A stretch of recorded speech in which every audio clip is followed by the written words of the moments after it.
asalaamaaleykum mbokk internet yi Senfootball TV ñu naa leen bu baax jeex leen di am mbégte saa su ne dafa leen vidéo pour ñi nga xam dama bes chaîne maa leen wax welcome bienvenue abonné leen cliquer leen si cloche boobu ngeen gis vidéo bu ñu doon ne moo ngi ko seetaan ba ñu fàtte tamit une vidéo bi c'est très important di wax yéen ñi xamante ne da ngeen am problème foo leen seetaanee match yeeg yooyu donc mën ngeen ñu contacter ba tey au 77 685 78 12 77 685 78 12 ordinateur bi nekk ne la si ginnaaw ngeen gis fa lañ koy defaree mën maa koy garantir donc loolu lu ñuy leeral la bu baax a baax gars yi tey am na ay match yu jotoon a am sànq bu ñuy defee suñu première vidéo joxe information yi jot ñu ko wax muy le match de Real Madrid bii de 2-1 nekk match boo xamante ne bëri na ay jàngat yu ñu si mën a def jàngat yu ñu si mën a def mooy Real toujours dafa am problème défense ba tey ñu ngi koy gis leneen loo xamante ne lu ñu war a wax la Tchouaméni ça fait 3 matchs il est élu homme du match les doubles confrontations face au Benfica 2 matchs yëpp c'est lui l'homme du match tey il a marqué un but actuellement boo xoolee Real Madrid c'est le meilleur joueur Real Madrid mais bokk na si c'est le genre de joueurs yi xam gars yi du leen waxal quoi kan du leen waxal on préfère wax Bellingham Mbappé Vinicius keneen ak keneen quoi maintenant Real victoire bi à la fin la gagne contre son camp parce que Valverde sax moo leen jóg bii pour man moo tiré xët bal bi dugg à la dernière minute ñu ñëwaat à benn point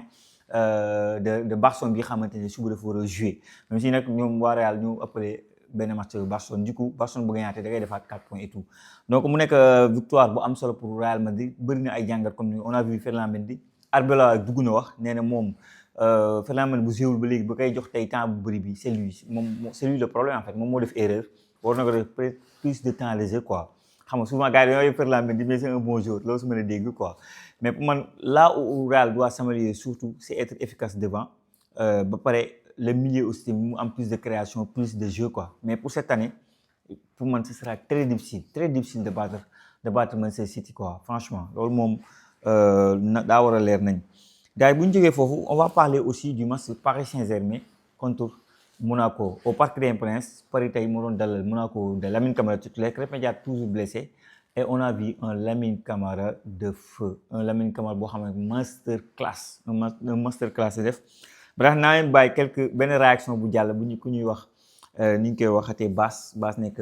d'origine sénégalais et tout voilà nekk si TikTok bi farol Arsenal ak Monaco du coup damay bàyyi réaction après mën ma ñëw joxe sama avis par rapport au match de Lamine Camara ñu déglu Bass. Fâchez-vous comme vous voulez, je m'en fous. On a tous vu les 3 confrontations PSG-Monaco, ok? Vous avez tous vu la prestation de Vitinha. Vous l'avez vu en 4K. Maintenant, j'ai une question à vous poser et répondez sincèrement. Qu'est-ce que Lamine Camara a envié à Vitinha? C'est le meilleur milieu de terrain de Ligue 1 et je pèse mes mots. Après, faut pas me dire ouais, footix, etc. Si vous regardez les matchs quand Lamine Camara est à 100% de ses capacités, est-ce que vous avez vu son match? J'ai rarement vu une masterclass comme ça. En fait, il a pris Vitinha là, pris Dro Fernandez ici, et il a pris Zaïre Emery en dessous de ses fesses. Et il a dit, venez. Match de porc qui nous a sorti aujourd'hui. Tacle 5, aide défensive 8, interception 3, récupération 15, 10 duels gagnés sur 14. Mais c'est quoi ce poulet? Et en plus de ça, offensivement, il était incroyable. C'était lui la première rampe de lancement. À chaque fois qu'il y avait un contre, ça partait de lui. Il a illuminé le jeu monégasque. Il a illuminé même le Parc des Princes. Non, en fait, le Parc des Princes est devenu le Parc des Lumières à cause de Lamine Camara. Ce joueur est spécial. Ce joueur est exceptionnel. Et je vous garantis, Coupe du Monde 2026, Inch'Allah, c'est sa Coupe du Monde. Il va partir dans un grand club, dans un très très grand club. Monaco est un grand club, mais il va partir dans un très très grand club. Parce que sortir ce genre de match sur les 3 matchs contre le Paris Saint-Germain, ça peut pas rester comme ça. Il est trop boosté. Merci Lamine Camara. ñoo dégluwoon Bass nag supporter Monaco bu xam ñëpp a ko xam supporter Arsenal ñëpp a ko xam loolu moom leer na nañ nekk nit ko xamante même moment bi ma nekkee Coupe d'Afrique Côte d'Ivoire woo na mooy temps yi problème ticket et tout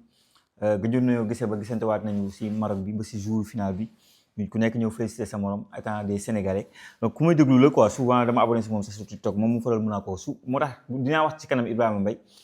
mais c'est-à-dire Lamine Camara le match qu'il a fait c'est que Lamine Camara li mu dee ak Monaco dañuy dafa bëri li mu dee ak Paris dafa bëri déjà aller retour du championnat déjà match aller bi Monaco moo gagné bu leen ko fàtte il avait fait un grand match face à Vitinha bi ñu wax ne il fait partie des meilleurs si poste bu muy joué en Ligue des Champions mu ñëw defaat ko tey mu defaat ko moo tax Lamine Camara saan naa interview mu def fan yii nii mais Lamine Camara va changer de club il va changer de club parce que instant dugg na si beneen dimension genre équipe yu mel ni Paris boo ñëwee nga def nga war na fa benn niveau bi war na mën a jouer beneen level quoi moo tax équipe nationale du Sénégal à un moment donné xawoon naa ko mën parce que ci niveau bi mu yor war na dépasser sax li ñu ko jotee gis mu jouer Coupe d'Afrique ñu ne baax na il peut faire mieux que ça parce que dajeeg ay Vitinha ak ay joueurs Paris Saint-Germain nga def ce match là nga répété ko bu fekkoon da nga ko def benn match ñu ne kii rek a tàndu rek mais nga répété waat ba pare fekk leen seen dëkk biir Paris ak jeu bu Luis indiqué nga imposer ce jeu ba ñëpp di ko wax ñëpp nangul la non Lamine Camara l'année prochaine de jooy mën naa ko même si nag mën naa ko ñëwaat ne positionné wu na bu baax a baax parce que instant Marseille bi jël 4e mën naa ko 3 points la ko appelé mun kii boobu Marseille 3 points la ko appelé donc Marseille bu feebar la ñu am donc dañuy wax si Ibrahima Mbaye bi xam ne jéewul ma teg sama beneen internet moom dafa may suivre xamoon na sax tamit dafa may suivre yàgg na ma suivre parce que man dama koy gis si TikTok bi muy wax lu intéressant si équipe nationale du Sénégal souvent ñu bokk ay idées surtout Jackson bi mu amee problème noonu bokkoon na si rares personnes yi nga xamante ne dañoo bokk même point de vue du coup boobu léegi laa ko déglu après ma jël un jour jël naa vidéo ma teg ko fi si la kan bi ma teg benn vidéo bu mu wax si Jackson après ma ñëw andi explication ndekete moom dafa ñëw ne man mu xam ne yow est-ce que xam ne man yaay sama youtubeur préféré man yow laa mos a seetaan tu mu ne lii man honneur la nga jël sama vidéo teg si sa chaîne xam ba di ma déglu quoi loolu man dama si content trop ma nekk pourtant xamoo ne sax bi nga mënoon suivre quoi c'est-à-dire encore une fois cette fois-ci wax na si Paris Saint-Germain et souvent boo bëggee am benn pertinence benn bi nga club boo gis kii faral club bi moo lay gën a xam club bi yow man maanaam man Marseille ni may xamee Marseille pour keneen gën ma xam Marseille day jafe kii faral Paris ni muy xamee Paris pour man ma xamee ko noonu Paris day jafe donc moom Paris rek lay suivre ak équipe nationale du Sénégal surtout ñu déglu ko la mu wax si Ibrahima Mbaye après ñu ñëwaat def analyse ñu déglu Mousse. Selon moi, Ibrahima Mbaye doit envisager de partir en prêt à la fin de la saison. Certains diront peut-être, Mousse, pourquoi tu dis ça alors que tu as fait une vidéo où tu disais que Mbaye était dans un bon club déjà et qu'il pouvait progresser ici. Et oui, ce que je vais dire là, bien évidemment, ça n'enlève pas le fait que vous le vouliez ou non, Ibrahima Mbaye est actuellement dans l'équipe championne d'Europe, entraîné par un très grand coach qui accorde énormément de temps de jeu aux jeunes. Maintenant, qu'on le veuille ou non, même si je serai toujours un défenseur de Ibrahima Mbaye, parce que voilà, c'est un grand joueur de notre sélection, il a été partisan de notre deuxième étoile, etc. Les faits, moi qui regarde les matchs du Paris Saint-Germain de leur intégralité, Ibrahima Mbaye, devant les cages, il a des lacunes. Il peut dribbler, etc. et tout, mais il a des lacunes. Et moi maintenant, pourquoi j'envisage pour lui de partir en prêt et pas n'importe où? Moi, je veux qu'il parte en prêt, surtout en Allemagne, où là-bas, on va mettre en confiance des joueurs offensifs. C'est parce que là, face au retour de, par exemple, Kangin, etc., il n'aura pas beaucoup de temps de jeu. C'est-à-dire que même dans tous les cas, même s'il performe, et dans tous les cas, devant lui, il y aura Dembélé, il y aura Barcola, il y aura Désiré Doué, il y aura Kvara, il y aura Kangin Lee. Donc en fait, dans tous les cas, même s'il performe bien, pour l'instant, ce serait chaud pour qu'il ait énormément de temps de jeu. Et là, comme je vous ai dit, là, je vous le dis dans le cas où il performait. Ça veut dire qu'il rentre, il est décisif, etc. Mais là, en ce moment, voilà, il fait ses entrées, mais il y a quand même du déchet. Il y a quand même du déchet et je pense que peut-être, je ne sais pas s'il est sous pression, quoi, je ne pense pas vu sa personnalité, mais surtout le secteur offensif, c'est compliqué. C'est compliqué de réussir là parce que là, surtout quand on voit les dernières performances du PSG où les supporters commencent à être sous pression, commencent à s'énerver rapidement, j'ai pas envie qu'on mette on jette des reproches voilà, de manière inutile, de manière méchante sur un petit de 18 ans. Si encore là on était dans un contexte comme l'année dernière où tout le monde surperforme, etc., qu'on remporte des 4-5-0 et tout, et que lui on le fait rentrer en fin de match, et là on sait que comme là tout se passe bien, et les supporters ne vont pas les tomber dessus. Mais là par exemple, là vous pouvez déjà voir des gens commencer à dire ouais mais lui il a pas du tout le niveau, je sais pas ce qu'il fait au Paris Saint-Germain, alors que ces mecs là c'est juste, excusez-moi du terme, c'est juste des trous du cul qui ne suivaient pas le centre de formation du Paris Saint-Germain, parce que s'ils le suivaient, ils savaient très bien que Ibrahima Mbaye dans son âge, dans sa génération et tout, c'était le plus talentueux, c'était le plus fort. Donc sa place là actuellement en équipe A, il ne l'a clairement pas volé. Mais surtout avec lui, je n'ai pas envie qu'un Ekitike numéro 2 arrive. Même si les contextes d'équipe sont différents, on sait très bien qu'à l'époque de Ekitike, l'équipe était instable, les trois de devant ne voulaient pas sortir et tout. Mais en fait, les deux exemples en fait arrivent à des moments où l'équipe performe moins. Et Ekitike, maintenant, on sait que il a du talent. Regardez à Liverpool ce qu'il fait. C'est juste qu'au Paris Saint-Germain, malheureusement, il y a des choses qu'on fait que ça ne marchait pas trop bien. Qu'est-ce qui s'est passé? Il est parti en Allemagne, il est parti l'exposer là-bas.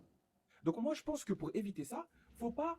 qu'on tombe sur le petit et qu'ensuite le mec il parte. Parce que Mbaye, en connaissant sa personnalité, en connaissant comment il bosse dur, etc. et tout, soyez pas étonnés si dans les années à venir, il explose. Là, ce qu'il faut faire, c'est que, bon, on se rend compte que malgré les entrées et tout, il n'arrive pas à prendre confiance, surtout aussi que ce qui fait qu'il ne prend pas trop confiance.